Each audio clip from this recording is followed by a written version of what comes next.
Astrophysical journal letters में publish report के अनुसार जेम्स वेब स्पेस टेलीस्कोप द्वारा एक पुरानी गैलेक्सी के किनारों पर डार्क मैटर के इनडायरेक्ट एविडेंस देखे गए हैं।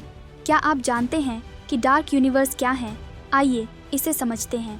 दरअसल हमारा ब्रह्मांड यानी यूनिवर्स 3 कंपोनेंट से बना है।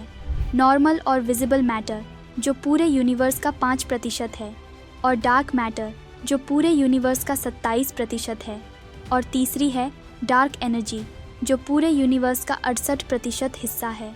चूँकि डार्क यूनिवर्स को समझने के लिए हमें सापेक्षता के सामान्य सिद्धांत यानी जनरल थियरी ऑफ रिलेटिविटी को पूरी तरह से समझना होगा, जिसके लिए हमें यह जानने की आवश्यकता होगी कि डार्क मैटर और डार्क एनर्जी क्या है।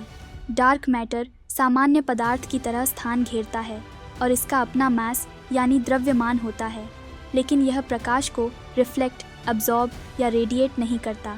एक स्विस एस्ट्रोनॉमर फ्रिट्ज ज़्विकी ने 1930 के दशक में कोमा गैलेक्सी क्लस्टर का अध्ययन करते समय डार्क मैटर शब्द को गढ़ा था, लेकिन 1970 के दशक में अमेरिकी एस्ट्रोनॉमर वीरा रूबिनबी ने इंडिविजुअल गैलेक्सीज के घूमने के तरीके का अध्ययन करके डार्क मैटर के अस्तित्व की पुष्टि की थी। उनकी टीम ने पाया कि अलग अलग गैलेक्सीज में इनविजिबल द्रव्यमान मौजूद हो सकता है जो डार्क मैटर से बना हो। हालांकि वैज्ञानिक समुदाय में आज पॉपुलर परसेप्शन यह है कि डार्क मैटर एक विशाल जालनुमा संरचना है जो पूरे यूनिवर्स में एक ग्रेविटी के ढांचे की तरह घूमता रहता है, जो यूनिवर्स के अधिकांश नॉर्मल मैटर को अपनी ओर अट्रैक्ट करता है। वहीं डार्क एनर्जी को देखें तो डार्क एनर्जी का एग्जिस्टेंस ये समझाने के लिए इम्पॉर्टेंट है कि यूनिवर्स पहले की तुलना में अधिक तीव्र गति से क्यों फैल रहा है।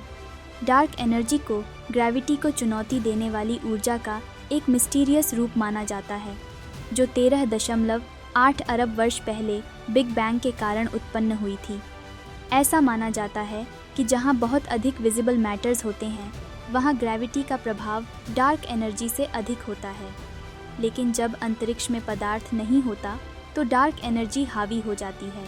रॉयल एस्ट्रोनॉमिकल सोसाइटी के मंथली नोटिस में यूएस के रिसर्चर्स द्वारा पब्लिश्ड एक स्टडी में बताया गया है कि वे सिमुलेशन में रियल गैलेक्सीज के ऑब्जर्व बिहेवियर और उनके तारों और गैसों की गति को समझाने में सक्षम हैं, जिसमें यह माना गया है कि गैलेक्सीज में डार्क मैटर मौजूद है। वैज्ञानिकों ने एक निश्चित मास रेंज भी पाई है जहां डार्क मैटर कणों की प्रेजेंस नहीं है। इस रिसर्च को broadband search for dark photon dark matter bread प्रयोग के पहले परिणामों के रूप में पब्लिश किया गया था। कुछ अध्ययनों से पता चला है कि डार्क एनर्जी समय के साथ बदल सकती है, जो लैम्ब्डा CDM मॉडल की मान्यताओं के विपरीत है। लैम्ब्डा एक कॉस्मोलॉजिकल कांस्टेंट है। यह स्पेस के एनर्जी डेंसिटी को दर्शाता है और डार्क एनर्जी से निकटता से जुड़ा हुआ है। यह जनरल थियरी ऑफ रिलेटिविटी के इक्वेशंस में दिखाई देता है। स्पेशल रिलेटिविटी के अनुसार स्पेस और टाइम एक दूसरे से जुड़े हुए हैं, लेकिन यह थियरी ग्रेविटी के एग्जिस्टेंस को स्वीकार नहीं करती है, जबकि जनरल रिलेटिविटी स्पेस और टाइम से रिलेटेड एक फिजिकल थियरी है, जिसके अनुसार स्पेस टाइम एक 4 डायमेंशनल ऑब्जेक्ट है जिसे एक इक्वेशन को फॉलो करना होता है, जिसे आइंस्टाइन इक्वेशन कहा जाता है, जो बताता है कि पदार्थ स्पेस टाइम को कैसे घुमाता है।